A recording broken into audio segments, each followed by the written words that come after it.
where have we arrived this time? Head to the next tinkering adventure.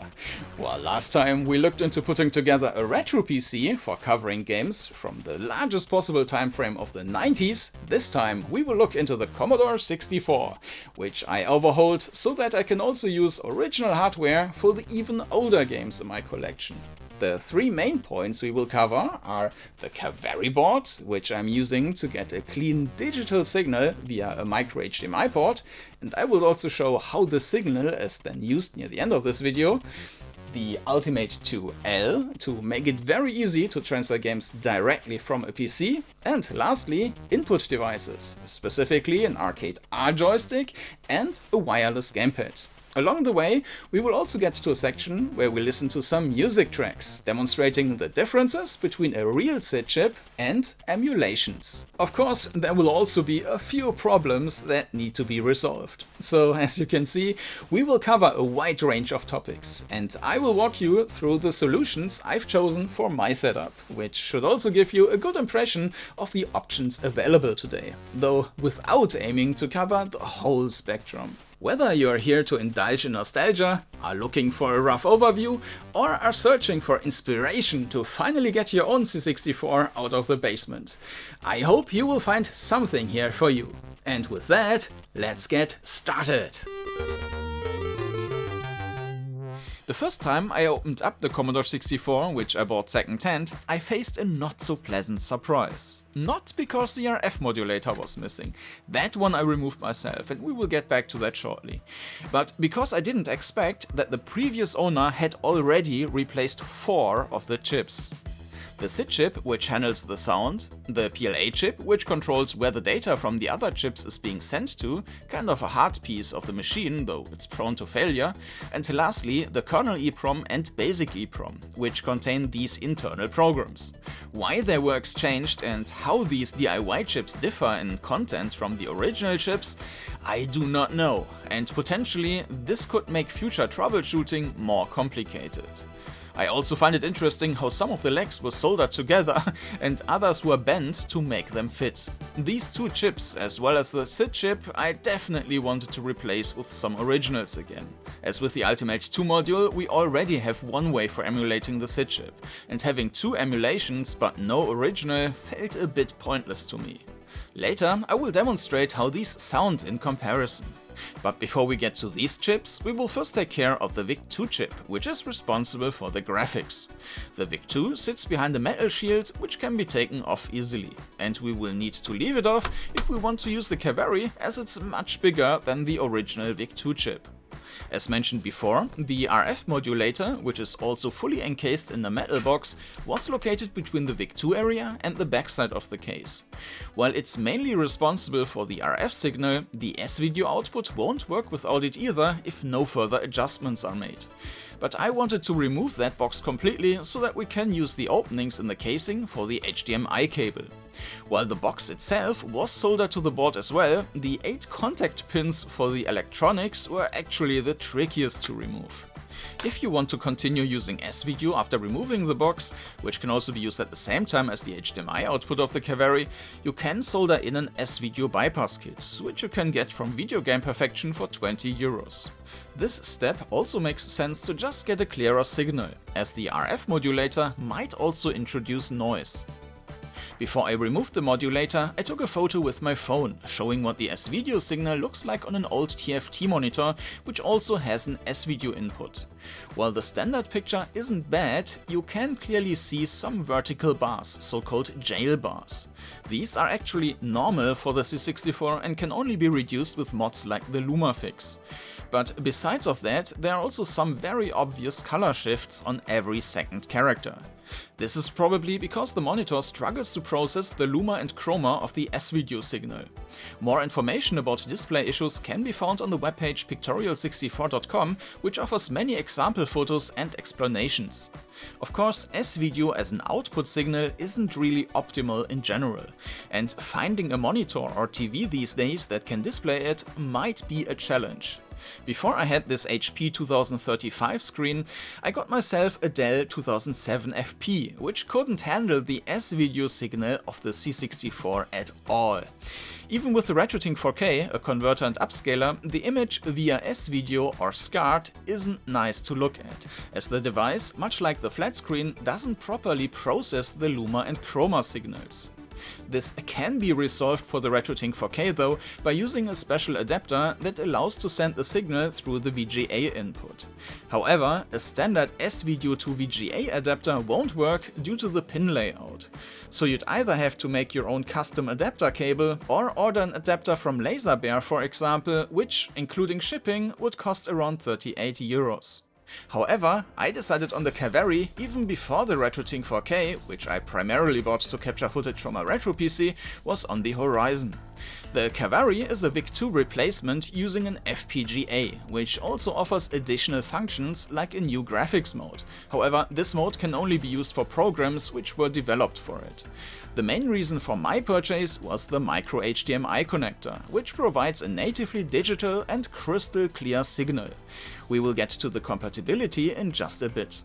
You can buy the Kawari board, which is also available in a smaller version without an HDMI output, over at Video Game Perfection. While it might be out of stock for a few weeks, they should then receive additional new batches in the future. The installation is quite simple. Once the cover of the shielding box of the VIC-2 chip has been removed, you just lift the chip out and insert the Kawari board in its place. And with that, it's ready to go. However, if you want to use the micro HDMI port, you will of course also need to run a cable to the board.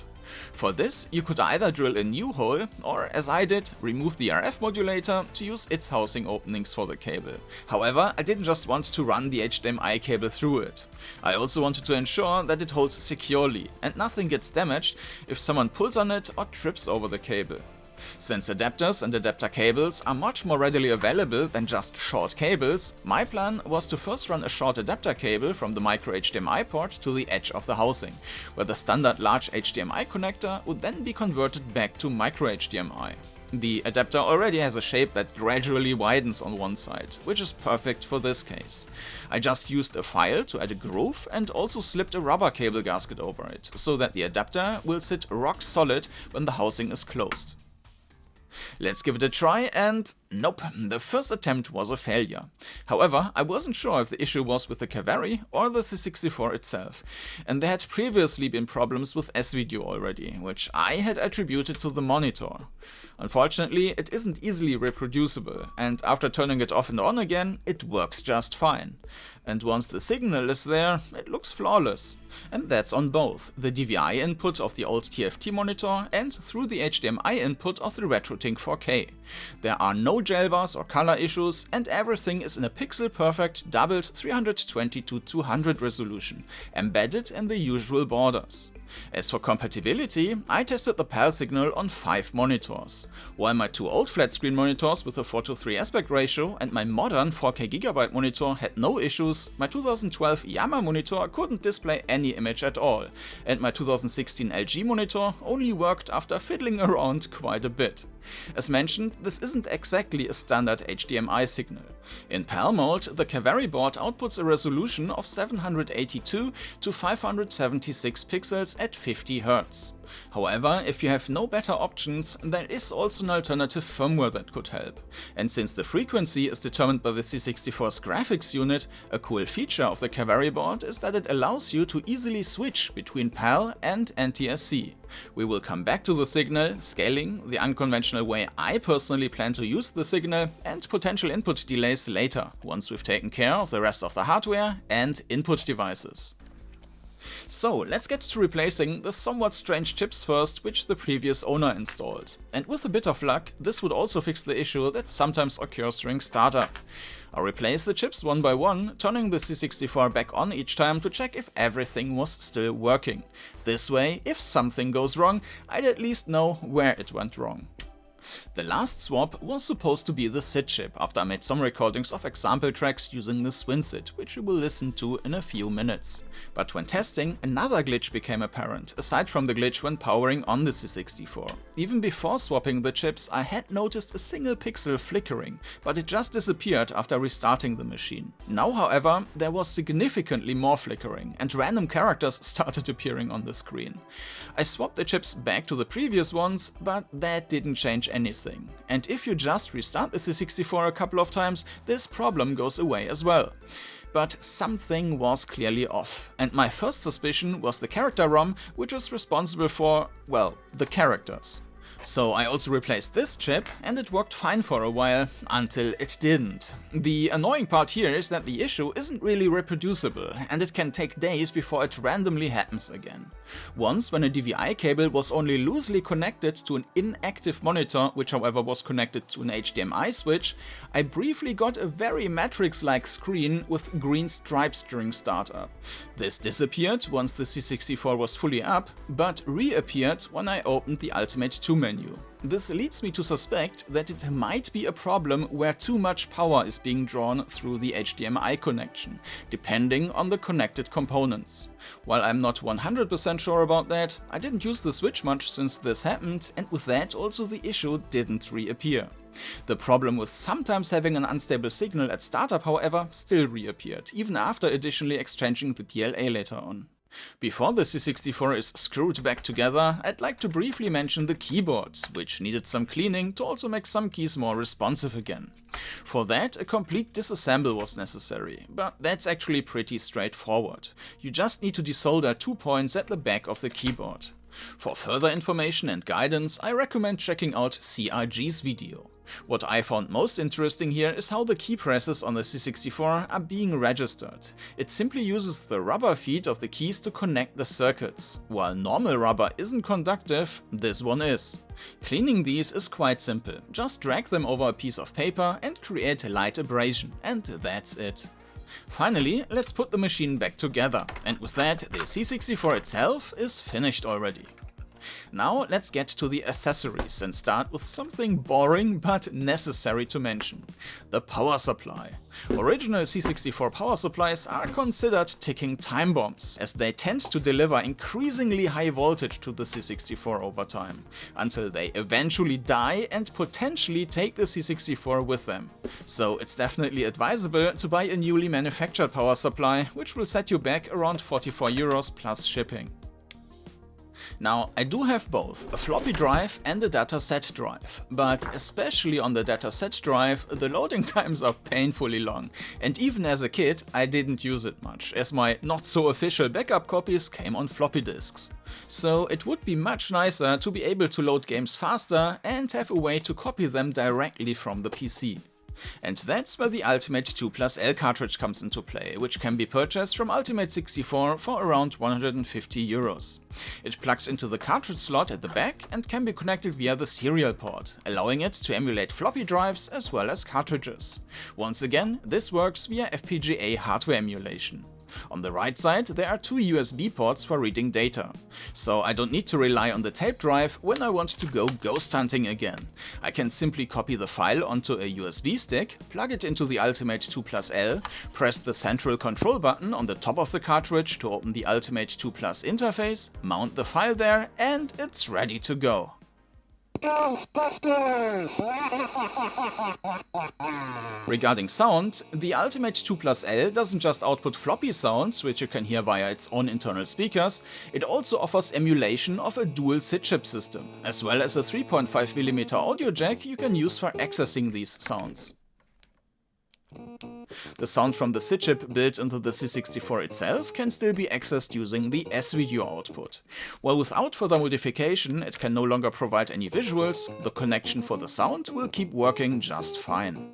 With the internal SID, however, there is a very noticeable whining noise. This is especially audible when you turn on the C64, then access the drive or open the Ultimate 2 menu, and finally switch back to the regular C64 environment. One contributor to this whining noise is the audio input, which can be found on the S-Video connector as well, but is basically never used for its intended purpose. Perifractic had shown on his Retro Recipes channel how you can just bridge that on the board itself. But one viewer commented that sometimes this input is being used to generate some crackling noises, which is why I didn't want to change it in a permanent way. One option would have been to solder an additional switch directly into the C64, but I thought it would be very handy to be able to do it on the cable itself, and in a way that you can just remove the bridge without much additional tinkering. The end section and plug of my cable can be taken off without any hassle, which then gives you easy access to the pins. And there you would just need to connect the lowest pin with the one to its left, if you look at the connector from behind. Normally, this pin is actually not connected at all, so I attached wires to these two pins, which then lead out of the cover and end on a DuPont plug. This way, the connection can easily be bridged using a normal jumper if needed. The difference between open and closed with the jumper is quite substantial, even if with this modification there is still some audible noise left. I did not encounter any problems with sounds yet, but even if I do, I can just remove the jumper again and I'm fine.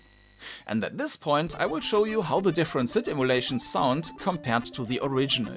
Though original is a relative term, and to explain that I will need to go into a bit more detail. Meanwhile, you will hear the track Light Force by Rob Hubbard playing in the background, and at interesting points I will be silent and switch the chip so that you can get an impression how these sound in comparison. Right now you are hearing the original SID chip, and we will make the first switch to the SwinSID, the emulation that was installed on my C64 previously. Then the next time we will move on to the Ultimate 2+L, and then we will go through all these chips a second time in the same order. Original first, SwinSID second, and Ultimate 2+L last.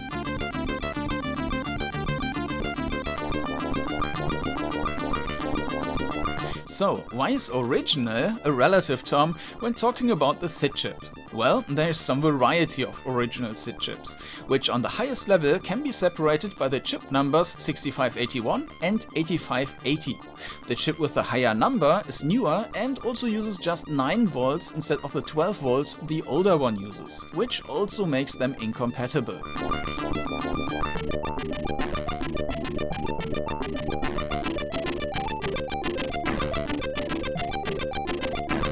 Among the older and overall more popular 6181 chips, you will also find multiple revisions, and even if you got 2 chips from the same revision, they can still sound different. Not only because they can break over the years, but also because they are partially analog.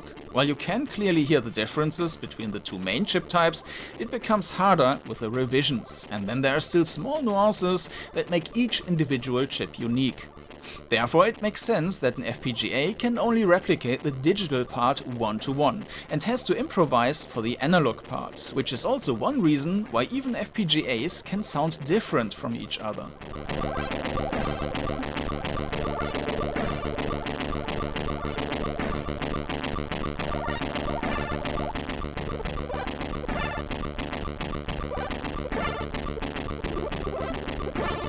If I was able to just pick any chip, I would have chosen the 6581R3. However, the problem is that purchasing one is a bit difficult. Not because of the price itself. They are at about 20 to 50 euros, which would still be okay, but you never know what you get. Sure, you could buy a bunch and then just resell those which don't sound fine or to your taste, but of course it's these chips discarded by others which you will buy in the first place. Unless you buy untouched computers to strip them for parts.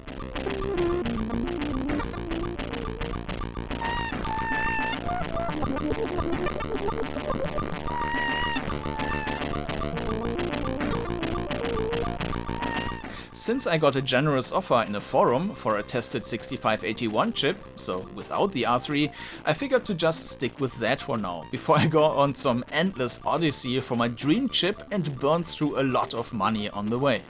And alternatively, I can still use the emulation of the Ultimate 2+L. In theory, you could even set that one to emulate the newer 8580 chip. But to keep it short, I won't be demonstrating that here.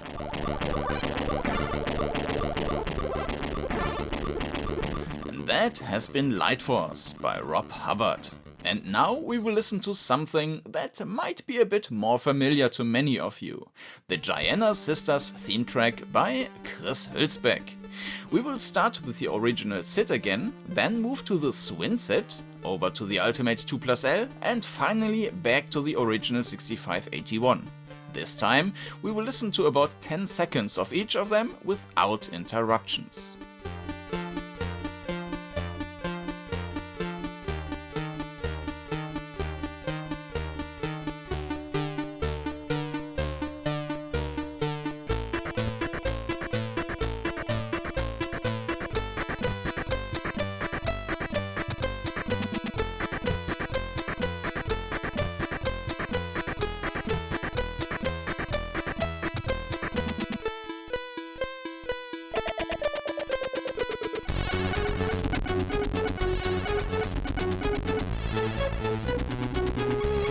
What is the best sounding one? Probably up to individual taste. An advantage of the Ultimate 2+L is that it doesn't carry any background noises. On the original chip, these noises are clearly audible even with the jumper attached. However, this also depends heavily on the game. The original chip is also much louder, though I did tone it down for this comparison. In my opinion, the original chip delivers the clearest and best sounds, but also the worst mix, if you want to call it that. In Light Force, the drums are so strong that they overpower everything else. Though in Gianna Sisters, this is not the case. The SwinSID, on the other hand, just sounds very wrong lots of the time. The emulation of the Ultimate 2+L cartridge has the best sounding music in Light Force in my opinion, and also sounds fine in Gianna Sisters. And with that it can possibly be used a bit more universally. However, the Ultimate 2+L emulation doesn't always work properly either. In Terminator 2 it thinks that it needs to enrich the music with some white noise. In the end, however, I can just switch back and forth between two options and just pick the one which sounds best for the current game. And if I ever happen to find the SID chip of my dreams, swapping it with my current 6581 would be a very simple task. Next up are the input devices. While I did already have a mouse and the old joysticks from my Atari 2600, which also work on the C64, I wanted something more fitting for the C64 on the one hand and also experiment with different options on the other. So I got myself an ArcadeR joystick for about 38 euros and a Turbo 2000 Super Wireless Gamepad V2 for about 30 euros. Let's get to the ArcadeR or ArcadeR joystick first, which at first glance looks quite similar to the Competition Pro. I wasn't too happy with its handling. Out of the box it felt a bit loose and lacking in precision.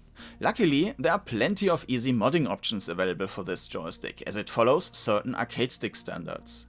But we will get back to that in a bit.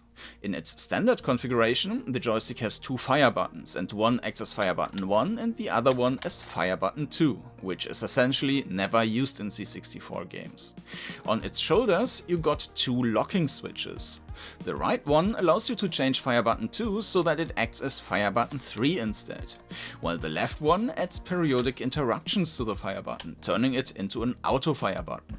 It is a bit irritating though that it becomes an auto fire button when the switch is not locked in, but this seems to be intentional and also can't be changed. For the rest of the joystick, however, you got several adjustment options. For testing the joystick I used a program called Joyride, which does a great job visualizing all the activations of the fire buttons and directional switches, which can help identifying any issues. The ArcadeR can be easily opened by removing some screws, and then you can adjust the autofire frequency on the board using a potentiometer. It's nice that it's possible, but of course not very accessible. Additionally, you can now simply redefine the fire buttons by switching around the cabling. I used a supplied Y cable to assign the fire button 1 function to both physical buttons. If you're into tinkering, you could also solder the contacts from the upward movement switch to a fire button, allowing you to jump with the button. While I didn't want to go that far, I had a few other ideas in mind. One plan I had was to replace the switches for the fire buttons. I guess I'm one of the few people who actually don't like mechanical switches in most cases, as the pressure and activation points are usually not identical. And that's also the case here. When I carefully press the fire button, the C64 will already register a button press before it even reaches the point where you hear the click. And the other way around, I can lift the fire button just enough that the C64 stops registering a press, even though the button hasn't reached the point where another press would make another click sound. For that reason, I bought a bunch of other switches which all share the same head, which is called the ALPS standard. But the other 4 types I got I liked even less than the ones which it had out of the box, and so I just stuck with it. The next thing I wanted to improve was the stick itself, which just felt too loose. The joystick is designed in such a way that the bottom part of the stick ends within a ring, which is called restrictor. As the name indicates, this element is restricting how freely you can move the joystick in any direction. But in order to have shorter travel distances to the activation points in each direction, there is a plastic part near the end of the stick which increases its diameter, called actuator. How much pressure you need to apply to the stick is then determined by a spring. All these parts are compatible with Sanwa arcade sticks, so that you can also take Sanwa modifications and replacement parts for this joystick. My initial idea was to reduce the travel distances by using a bigger actuator, so that even tiny movements would already trigger the directional switches. However, it turns out that with this modification, the stick has so little space inside that it would trigger movement in one direction even when the stick wasn't touched at all, probably due to rather high manufacturing tolerances. So I had to skip that idea. I then moved on and exchanged the spring with a much stronger option, and additionally replaced the round restrictor with an 8-way restrictor, which essentially guides you into the diagonals. Exchanging these parts was quite a struggle, since you have to bend the really stiff plastic in multiple places at the same time. I also noticed that when you lightly tap the stick to the left, it already triggered the switch before the spring even comes into play, which again is likely due to before mentioned manufacturing tolerances. To counter that, I squeezed a small plastic washer into the space right next to this switch to maximize the distance between the switch and the stick. Overall, it was quite a bit of fiddling around, but I am satisfied with the result. With the strongest spring, the joystick now has no noticeable dead zone anymore, and it also feels much more precise thanks to the new restrictor. The fire buttons, however, are something I might want to look into again at a later point. Let's get to the gamepad, the Turbo 2000 Super Wireless Gamepad V2. As this is a wireless gamepad, there has to be a dongle, which needs to be plugged into the C64. This dongle, however, doesn't exactly make the best first impression. On one side, 2 somewhat crooked pins stick out of the casing, which, as a change for version 2, seem to have been added retroactively without properly updating the design. And so it seems like they made an opening in the casing for these pins by just roughly breaking off some plastic. Oh well. In the manual, which consists of a double-sided A4 page that brings back memories of poorly copied teaching materials from school, it is explained that these pins can be used to assign new functions to the fire buttons 2 and 3, which, as mentioned before, are normally not used on the C64. The other 2 fire buttons act as regular fire button 1 and as the up button, so that you can also press a jump button with your right hand instead of having to use the D-pad with your left hand, which is quite nice. Once the dongle is connected and you put 2 batteries into the pad, it can be switched on with the auto button, which then connects the pad to the dongle. By pressing the map button and pushing the D-pad to the left, the C64 layout is activated and the pad is ready for action. Autofire can be activated by pressing the auto button, and you can even adjust the frequency by holding down the map button and pressing the different fire buttons, which is quite cool. There is no on-off switch, by the way. Instead, the pad will deactivate itself automatically after 5 minutes of inactivity. Lastly, I checked its signal range. Turns out, it's actually quite limited. If you are sitting directly in front of the C64, it's not an issue, but if the C64 is situated under a big TV, then you should probably sit on the floor right in front of it, as even at a distance of 1.2 meters and with brand new batteries, it regularly loses its connection. And as you naturally move your arms a bit every now and then, you shouldn't be farther away than just about a meter, which is not even close to what the up to 6 meters implies, mentioned in the store as well as in the manual. Other than that, there isn't actually much I could tell you about it. Personally, I like the feeling of the buttons, which also immediately move 100% back to their original positions once you lift the pressure. And with that, I don't have the same issues with them as I had with the mechanical switches. I would have preferred if the pad was about 1 inch or 2 centimeters wider, increasing the distance to the buttons to make it more comfortable to hold it, but that's probably rather subjective. In regards to how the actual controls feel, it's pretty much what I was looking for as a complementary input device to the joystick. Now that we've covered the C64 itself, as well as the input devices, I wanted to show how I'm actually using the digital output signal. My main focus has been and will be the PC, and so I got a suitable CRT monitor for the PC which uses VGA as input, while at the same time I also want to capture that input. So the process here is that my main and backup graphics card first go into a VGA switch, allowing me to easily select the card I'm using at the moment. The signal is then passed on to a splitter to get a copy of that signal. The signal which will get recorded will then go into the Retrotink 4K, which will scale and convert it to HDMI before it's finally passed on to the capture card. The signal for the display, on the other hand, is passed from the splitter to an Extron RGB 109Xi, where it's slightly enhanced and amplified, before it finally, and still as an analog signal, reaches the VGA monitor. Of course, the C64 using the Kawari board already has a digital signal natively, but even if it still had an analog S-video signal, my VGA-CRT wouldn't be able to process that as such. So in this case, the process is reversed. The C64 outputs the digital signal via the micro HDMI port, which goes into the Retrotink 4K right away. At this point, the Retrotink is used to adjust the signal. There are a couple of things to be aware of. While the C64 has a resolution of 320x200 in the main area, this main area is sitting within quite a big border. And this border shouldn't be ignored in general, as some games like Paperboy or It's Magic actually use this border area to display additional graphics, meaning they utilize more than just the 320x200 pixels. And because of this border, the pixel aspect ratio of 16:10 of the main area is also not in a stark contrast to the monitor's 4:3 aspect ratio, at least in PAL, creating a different situation than in DOS, where the 320x200 pixels fill the entire screen.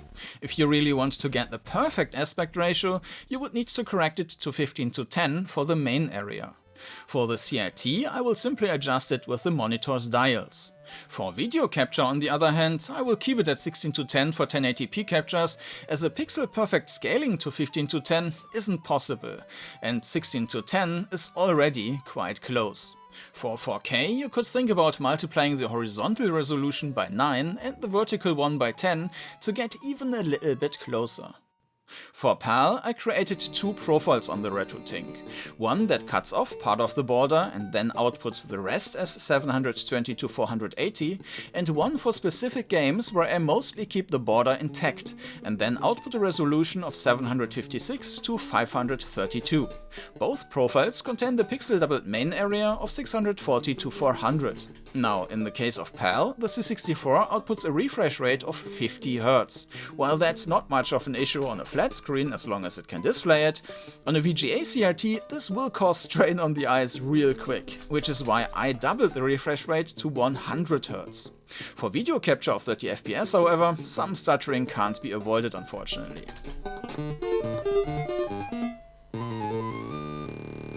For games using NTSC and 60 Hz, the situation is of course a bit different. In addition, graphics in these games were probably designed with much taller pixels in mind, which is why you would need to create different profiles for NTSC if you really want to play the game like the developers in that region likely saw it on their screens. Regarding the Kawari board, there aren't any issues with that. As mentioned before, you can simply go into the config to switch the chip and the region along with it. But of course, this won't change anything in regards to the aspect ratio of individual pixels, so that you would need to adjust that externally with scaling. Also, PAL and NTSC don't just have different resolutions and refresh rates, but they even got somewhat different colors, which can further vary depending on the TV, monitor and its settings. With the Kawari, you can adjust these colors as you like, either by using one of the presets or by setting color values manually, and these can then be saved separately for each chip. So, we use the Retrotink to transform the signal. What now? Of course, the signal also needs to go into the capture card for recording, but since we also need the signal for the output, it is first duplicated using an HDMI splitter. This second HDMI signal then goes into a VGA converter. From there, it also passes through the VGA switch, the VGA splitter, and then goes to the Extron RGB 109Xi, which finally sends the signal further to the VGA monitor. How much latency does this process add? According to its creator, the Kawari should only add a negligible amount of latency as it only uses a line buffer. And CRTs basically have no latency at all, and the Extron RGB should be irrelevant as well. That leaves the Retrotink 4K, which I had to set to its slowest option triple buffer for PAL to get a stable picture on the CRT, and of course the VGA converter. Let's test how long it will take from the joystick input until it shows up on the screen. The HDMI splitter, which I usually use for capturing, is being connected right to the C64 for this purpose, allowing us to also connect a flat screen as a second monitor to compare the results with. While this monitor has a response rate of 16 milliseconds, it doesn't rely on any converters and gets the digital signal directly. As test program, we are going to use Silent Service from 1985, an early game from Sid Meier, which should show a clear and immediate result for any input.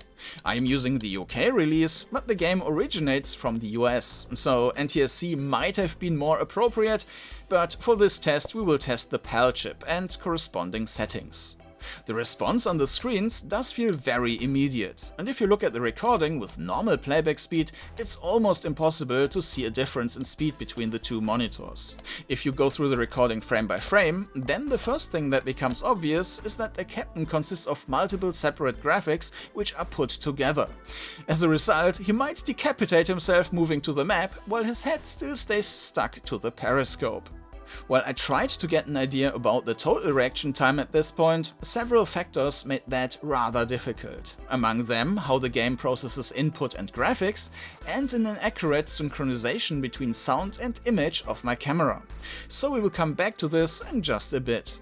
To get a clearer view of what is happening, I also recorded footage at 960 frames per second. There you can clearly see the differences in how both monitor types work. On the CRT, a beam creates an image line by line with full intensity within 10 milliseconds with every second pass, due to the refresh rate doubling from 50 to 100 Hz. The TFT, on the other hand, just starts the coloring process from top to bottom. However, coloring will then take another 16 milliseconds until it is complete. And that's also what the manufacturer lists as response time for the monitor, which you can confirm exactly by counting the frames it takes. While the CRT usually has the edge, I have also found examples where the character's movement can be seen first on the TFT.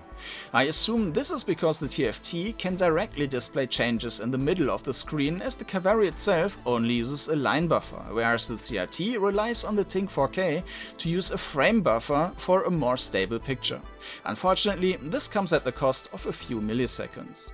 While the pixels on the TFT will then need another 16 milliseconds to fully change the color, you can already see the new color clearly after about 8 milliseconds, which is then maybe about up to 8 milliseconds earlier than on the CRT until its next beam reaches the same position. Although the CRT might ultimately complete the picture earlier, it might not display the initial glimpses of the reaction as quickly. That said, most of the time the CRT is also faster in that regard.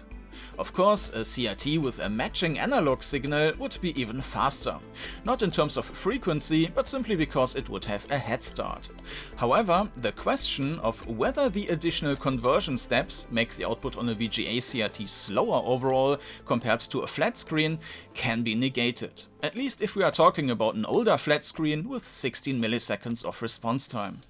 Regarding the total response time, I used Joyride again to exclude the game speed from the equation and also have something a bit more reproducible. There I was able to estimate the total response time from the joystick to the screen to be approximately 20 to 50 milliseconds. However, measuring this more precisely is difficult. With such short time frames, it's hard to estimate when exactly the switch in the joystick is pressed and when you should start counting. Lastly, I tested the program by the 8-bit guy, which simply changes the screen color as soon as any button on the keyboard is pressed, which also makes it a little bit easier to determine the starting point for counting. In this test, the C64, using the Kawari going through the Retrotink and the VGA converter to the monitor, needs about 8 to 21 milliseconds to show any reaction for the key press. And due to the 50 Hz of the C64, it will then take another 20 milliseconds until the screen got fully refreshed. In my case, because of the doubled refresh rate, this occurs after 2 passes of the CRT beam, each taking 10 milliseconds, instead of only 1 pass taking 20 milliseconds. For comparison, the 8-bit guy measured the C64 Mini with the updated software and an emulation running on his MacBook at 90 milliseconds. However, it's not clear whether he just measured until the first reaction or until the fully refreshed screen. So in my case, the process is, depending on his measuring method, either twice or 5 times as fast as the emulation. It's not 100% instant, but close enough. And with that, it's also fast enough to never have lost a duel in high noon.